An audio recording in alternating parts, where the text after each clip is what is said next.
And turning to Iraq, Kurdish forces have taken back parts of the country's largest dam. Kurdish officials say airstrikes by the U.S. and the Iraqi government helped them to advance on the Mosul dam and force the retreat of Islamic State fighters. CCTV's Sean Callebs is live in Irbil in Iraq's Kurdish region. Sean, what is the latest on the American airstrikes and how are they being viewed there? Well, this is certainly something everybody has been watching very closely. 14 airstrikes on Sunday. That makes a combined 23 on this weekend. A very significant amount of attacks up around the Mosul Dam. Very key strategic point as well. The Pentagon released some video of the airstrikes taken by U.S. fighter jets as well as drones, and it showed them hitting armored as well as up-armored Humvees. Ironically, these were vehicles that were left behind when the United States left Iraq back in 2011, and those vehicles were seized by the Islamic State when they routed the Iraqi army when they began their lightning-fast raid through the northern part of this country in the early part of this month.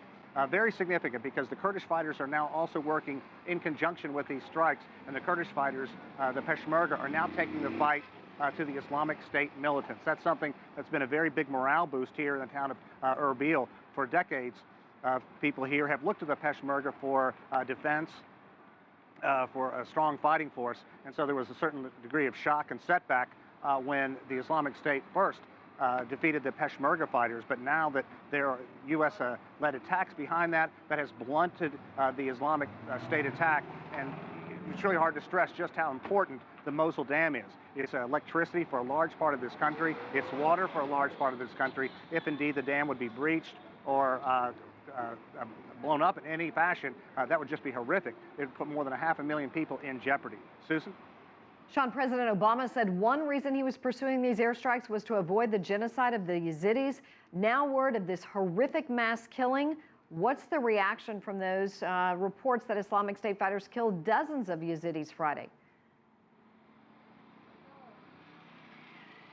Yeah, that's just horrific. It's heartbreaking. We spent the day talking with a number of Yazidis, some who were trapped on Mount Sinjar, and others who have been activists in this area. They've been in touch with religious leaders